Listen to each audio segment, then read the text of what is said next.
Well, hello, this is Jeff Gaudiosi, and you're on misplacedstraws.com where music comes to life. And my guest today could possibly have the greatest job in the world. Marc Johnson is the chief guitar curator for the Jim Irsay Collection. Now, you may know Jim Irsay is the owner of the Indianapolis Colts, but he also has what could be the greatest culture and musical collection in the world. And Marc is the guy in charge of the guitars. He also owns and runs the legendary Pop Machine recording studio in Indianapolis. Please welcome Marc Johnson. Welcome, Marc. Oh, thank you so much. What an introduction. I have a lot to live up to. Yeah, got to set the bar high as we kick off here. That's right. I appreciate that. Now, let's start with you. I mentioned you own and run the Pop Machine, but how did you become curator of being really the greatest guitar collection in the world? I'm very fortunate, and yes. So, in regards to the Pop Machine, I own the studio with my twin brother Eric Clay Johnson, who also helps with the curation of the collection as well. And then we have another partner who's not really part of the Jim Irsay Collection, but part of the Pop Machine for sure. And he is an attorney, Terry L. Monday. Terry managed Eric and I's bands going back to 1987. So we've been in business for a long, long time together. 35 years together, as a matter of fact. And why I bring that up is that is somewhat of the origins on how this all came to be. Okay, so in 2000, we opened the Pop Machine after years of touring, and we had basement studios and the like, but we wanted to really open a commercial facility. But Eric and I, we toured for, from, like I said, 87 to probably 96 full time. That's all we did through that period of time, with Terry Monday, our third partner, managing our band and our efforts there. In 95 and 96, probably more late 95, like literally December 26, 95 is what it was. I began working for Ticketmaster. And fast forward the clock 6 years on that, around 2001, I actually began repping the Indianapolis Colts for Ticketmaster. Okay. And through that, I met all of the key figures, if you will. Larry Hall, who's the chairman of the Jim Irsay Collection, Pete Ward, who's the COO of the Indianapolis Colts, et cetera, et cetera. And when this position opened up, they did want it to be a position that I could still have my job at Ticketmaster. They wanted it to be more of a part-time position, not a full-time position. So I was able, and still do, I still work for Ticketmaster 26 and a half years later. But I was a trusted figure within the walls, but I also had music knowledge. I mean, my entry into Ticketmaster was certainly from the music business, from the live event side, if you will. Okay. And so I didn't just come with ticketing credentials. I came with, a huge guitar collection of our own, certainly not as astute as Mr. Irsay's, not even close. But in terms of sort of style, they are similar, meaning that we love vintage Gibsons and, vintage 335s and Les Pauls and cool Stratocasters and Rickenbackers and Gretches and Martins. And so while the collection, I certainly don't own a George Harrison SG, I own an SG, that sort of thing. So I think our interests are similar also in like the artists that we love. He's a huge John Lennon fan and Bob Dylan and the Who and the Doors and, all of that. And so am I. And so I think, we our tastes are in alignment. So when we look at something that we look to possibly add to the collection, I try to get inside Mr. Irsay's mind and go, would he like this? Is this something that he has interest in? And would it be great for the overall collection? Which would be, something like we could talk about the Nirvana Kurt Cobain Smells Like Teen Spirit guitar, but that comes to mind as an artist that not right off the top of my mind that I would really consider Mr. Irsay being a huge fan of. But given, I think he likes Nirvana. He certainly appreciates Kurt Cobain's talent. But I think that, along with the fact that Darren Julian from Julian's Auctions was going to donate a portion of the proceeds of that guitar back to Kicking the Stigma, that might have boosted his interest level, along with him understanding that Kurt Cobain is essentially the Bob Dylan of the 1990s. Okay, so in my generation, he was, and I really consider myself, I'm 53 years old, but I literally consider myself a huge Nirvana fan. Out of all of the Seattle and grunge scene that came out, in 1991, they are far and away my favorite. And unfortunately, he was really the first one to pass away from the scene. I was talking to a friend of mine the other night that said, out of all the great Seattle and grunge artists, the last one standing in terms of a singer is Eddie Vedder. And I'm like, oh, wow, I really didn't even think about that. But if you think of Cobain and Lane Staley, and you know, we'll put Scott Weiland in that. I know he's not from Seattle, but was certainly part of that scene, and Cornell. And they go, wow, I never thought of things, you know, in that perspective. But anyway, getting back to the matter at hand, Mr. Irsay can certainly appreciate the fact that, you know, Kurt Cobain does resemble a culture shifting voice of a generation like a Bob Dylan. And certainly the significance of the Smells Like Teen Spirit video, song. The guitar was also used on the Nevermind and In Utero albums. I mean, that is such a historically significant instrument in our collection, and really becomes, you know, just one of the crown jewels of the collection, if you will. But something like that also, I think, represents Mr. Irsay's willingness to acquire an instrument of an artist that he may not be, you know, as one of his primary influence, but certainly a influence and an artist he has appreciation for nonetheless. Well, and that's why in your job as curator, you know, naturally he's going to have his favorites. He's going to have the pieces he wants. But, you know, like you said, in the case, you know, with Kurt Cobain's guitar, or, you know, some of the kind of newer pieces, do you ever go to him and say, okay, this may not be something that's on your radar, but here's the cultural significance or the musical history of this piece, and kind of convince him into it? Well, so yes. I mean, and one, you know, with the Smells Like Teen Spirit Cobain, it did not need a lot of convincing, okay? But I will rewind the clock a year prior, well, and maybe perhaps more than a year prior. So well, let me just tell sort of a brief story here. So in June 20th, 2019, we acquired the Black Strat, the David Gilmour Black Strat, that was acquired at Christie's auction from New York City. And at the time, it was the most expensive guitar ever sold at auction. Mr. Irsay acquired the Black Strat along with a 1969 Martin D35 and a really cool blue flight case that says Pink Floyd London on it that actually carries the Black Strat. A year to the day after that auction, this time across the coast, or across the country to the West Coast rather, to Julian's auction. And Julian's was selling the Martin that Kurt Cobain played at Unplugged live in New York. Okay, and that would later become the most expensive guitar ever sold at auction, sold to Peter Friedman for $6 million. Peter Friedman is the founder of Rode Microphones. He's an Australian gentleman.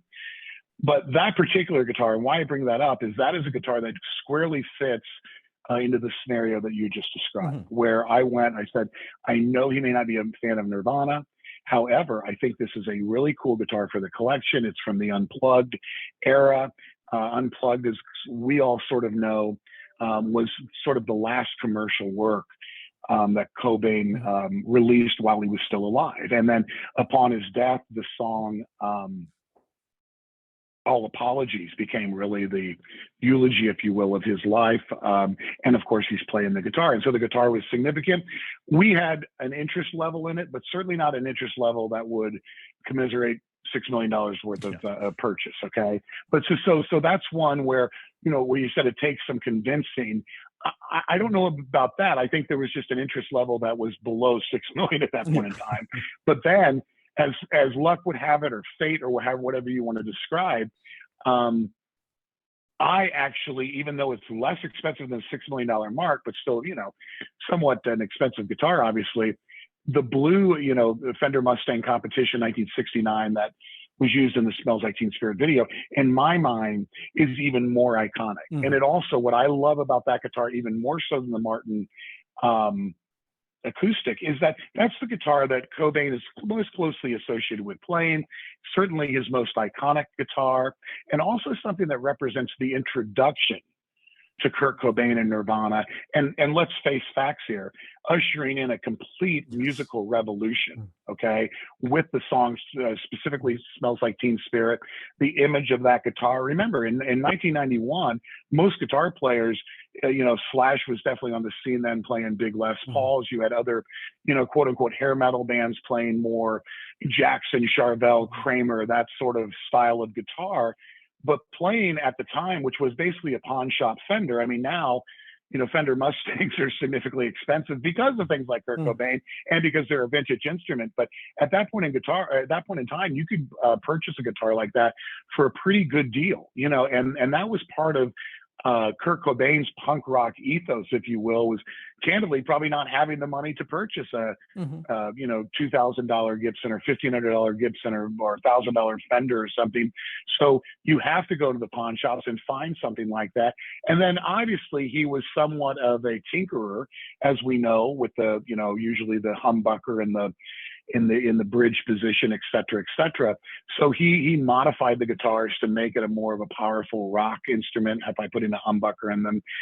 Actually, in this particular case, it's a hot rail, the pickup in the guitar. So it emulates, not, he doesn't have to route it out, but he certainly put a new pickup in it to make a more, harder rocking instrument, what have you.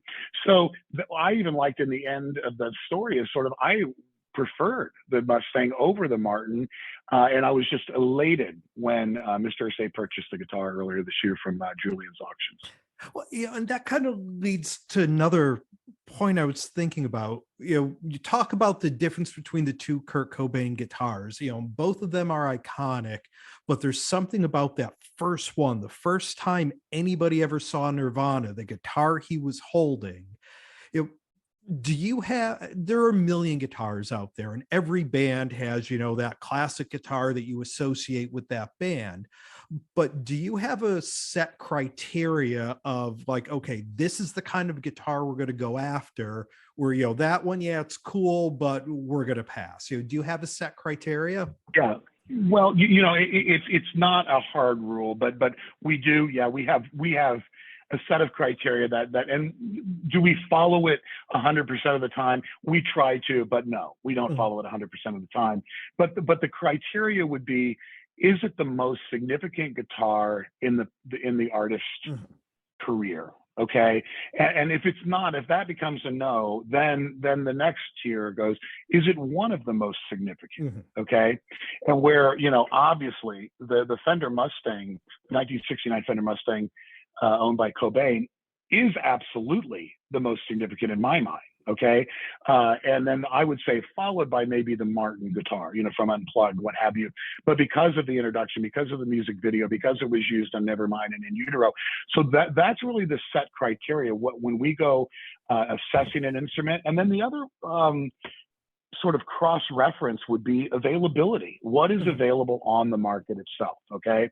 And what is coming to auction, what is being sold by a private seller, and then overlay that with the, is it the most significant? Is it the most historically significant instrument in that particular guitarist career or collection? And then that is the other set of criteria. There are other ones that sometimes don't meet it that we have acquired, but generally that's the general rule, and that's what we try to stick to, when things are presented, and we run that by ourselves. Certainly while I curate, there's a team of us, including my brother Eric, Larry Hall, the chairman, other people as well within the Jim Irsay Collection, who assess, evaluate, etc., before we actually acquire an instrument. And we talked a little earlier about, did you ever have to convince?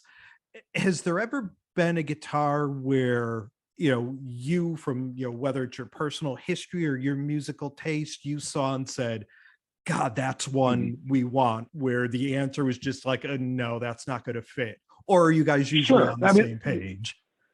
Well, no, because I think part of my value proposition, and Eric and I's value proposition, I should say, is bringing things in that may not be, could be viewed as a little on the outside or what have you. The one that I remember, but again, this is Mr. Irsay's guitar collection. This is not Marc Johnson's guitar collection. and so, but I also I do want to being a responsible steward, a responsible curator. It is my responsibility to surface guitars that I believe have historical significance and that would be beneficial to the collection overall. Okay. And Mr. Irsay's interest is absolutely first and foremost in that, okay, of that criteria.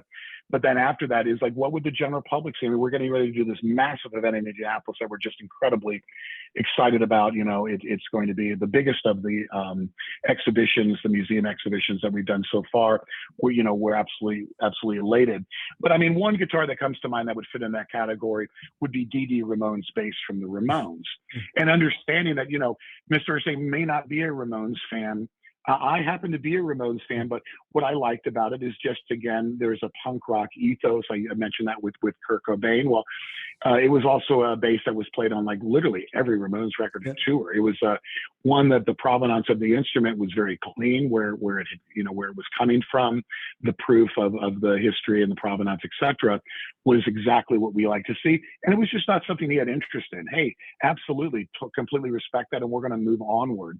I certainly am not heartbroken about it, but that would be one where I surfaced where I would, I think that would be cool for the collection, but it didn't resonate and we didn't get it. And you know what? Whoever has that, God bless them. I'm sure it's a great instrument and it's part of their collection and part of their story. So we don't have sour grapes, at all when something like that doesn't come our way. But yeah, we do surface things that could be somewhat outside of the norm, but also to have exposure to let Mr. Irsay evaluate that and see what his interest level is. And you talked about the exhibition you have coming up. Now, the collection itself does not have a permanent home, but it kind of travels free of charge to the public. And you guys put on a hell of a show when you do go on the road and have these kinds of things. Talk about the experience that people will have when they come to one of your events.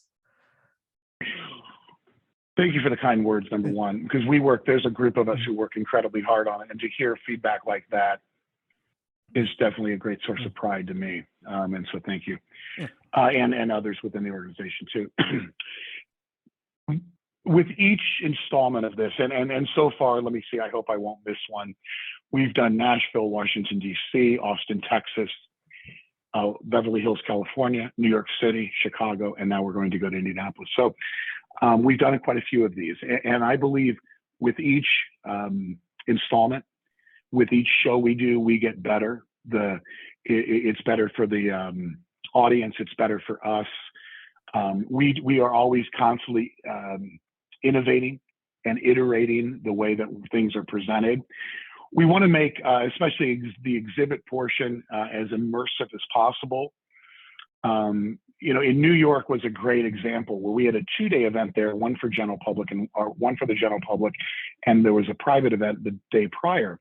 But what I really loved about the general public is the New York, guitar enthusiasts and music enthusiasts. They were there in mass on the public day, and we really got to talk to these people. And these people are highly educated in terms of whether it's about, Jerry Garcia's Tiger or the Yellow Cloud or the Pete Townsend SG or the George Harrison SG or the Eric Clapton 00042 that was used on Unplugged. They have incredible knowledge and they've already researched these guitars. So it was such a high level of engagement where, I was really holding court and Eric was holding court for hours on end in the Hammerstein Ballroom. And so that's fun. So we try to make that part of it where Eric and I are available. We have, in Chicago, we had, I think, 3 different guitar walls displayed there. In Indianapolis, we're going to have I think we're going to have 35 guitars displayed in Indianapolis, more than we've ever had at any other exhibit. But Eric and I are there with the exhibit to answer questions, to talk about the provenance, to sort of highlight some of the new acquisitions that we've made, et cetera, et cetera. But the idea of all of these stops, again, is to make incremental improvements with each stop that we do, create a truly immersive experience for the artifacts, with the guitars included. But there's so many great compelling U.S. history artifacts and Muhammad Ali and James Brown and Jackie Robinson and John F. Kennedy, et cetera, the Declaration of Independence, for crying out loud. Just artifacts that are completely breathtaking when you view them in such a exhibition that we put on. So, again, we try to make it as immersive as possible to the fan, to the audience member, and again, also be there, especially in the guitars where Eric and I are, open to answering any questions, allowing fans to take photographs. Even one installment, we thought the lighting wasn't quite right. We had corrected that at the next installment because we want fans to walk away with mementos, if you will, of the installments, where it's just and have an incredible photo, let's say, of Bob Dylan's Newport Stratocaster. That's important to us, that fans can walk away from that. One thing that I do want to say is Mr. Irsay is such an important part is about sharing the collection. Mm-hmm. He has one of my favorite quotes that he ever says, where he says, "I never have seen a hearse pulling a U-Haul." Meaning that when you die and you pass away, you're not going to take this with you. So his mission is to share it, and that's why these are free. That's why we're taking these to other markets, et cetera, et cetera. But getting back to the actual event itself, one thing that makes this highly unique is, in addition to the exhibition of artifacts, there is a live performance component that really, is comprised of some of the most world-class musicians in the world, including, and I'm just going to name off the band because I love it. We have Kenny Aronoff on drums, Michael Ramos on keyboards, Carmela on violin, who plays with John Mellencamp. Mr. Mike Wanchek is from Mellencamp band, as well as on guitar. Kenny Wayne Shepherd, obviously blues guitar legend. Tom Bukovac, Nashville session ace, is the other guitar player. The bass player is Mike Mills from REM. I've been a huge REM fan my whole life. I can't say enough about their influence on me, Peter Buck in particular, but also Mike Mills' influence on my brother, who also plays bass. Just cannot be, enough compliments cannot be given his way. We also have great backing singers, and Stephanie and Renee Michelle Merrifield, Stephanie Allen Stevenson, and Elena Renee, and Stacy McCracken. And that's sort of and then obviously Mr. Irsay leading the charge. It's the Jim Irsay band. So we have this absolutely world-class band, and the great Kenny Aronoff is on the drums, no better drummer out there than having him. So we have this incredibly world-class band that that gives a live performance at each of the exhibition installments, and usually complemented by just an incredible rock star, an iconic rock star. We've had many on the tour, just to name a few. Billy F. Gibbons, which just was incredible. He played with the band during the Los Angeles installments, both at the El Rey Theater and the Beverly Hills Hotel.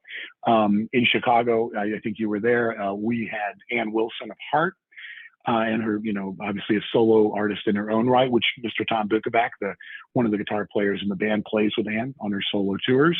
And we also have the great legendary Buddy Guy, which in Chicago and Chicago blues, I mean, you can't really breathe a word of that without, talking about Buddy Guy. But we've also had, Robert Randolph, which is, the great pedal steel player.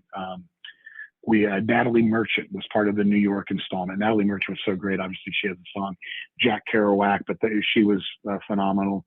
And in Indianapolis, we're bringing again back Ann Wilson. It was just announced that Mr. John Mellencamp will be joining for a song too in Indianapolis. So can't say enough. And these events are one of a kind. You might have gone to museum exhibitions before. You might have gone to rock concerts before.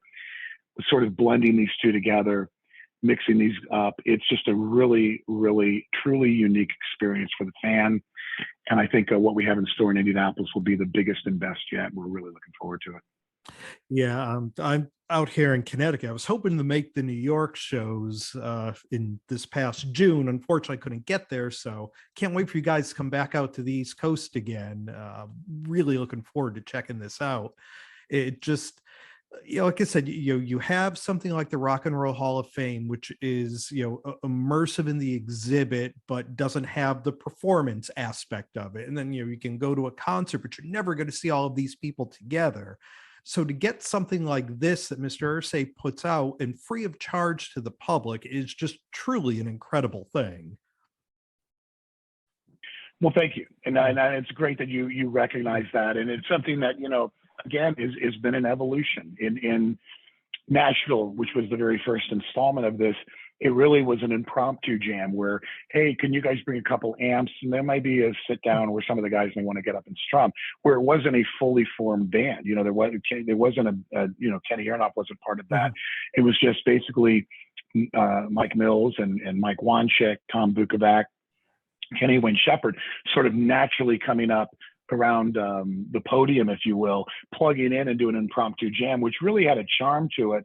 That was great. But I also think that Mr. Irsay really caught the bug to go, hey, this is something that we could really expand on and make it part of the program, and really a compelling part of the program, and make it be a focal point. And right now, I mean, you know, it's a fully fledged rock concert. I mean, and what do I mean by that?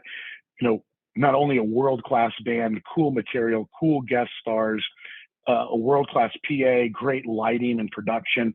We've also, in Chicago, we added a component of video and projections. So this is truly a world-class production on all levels.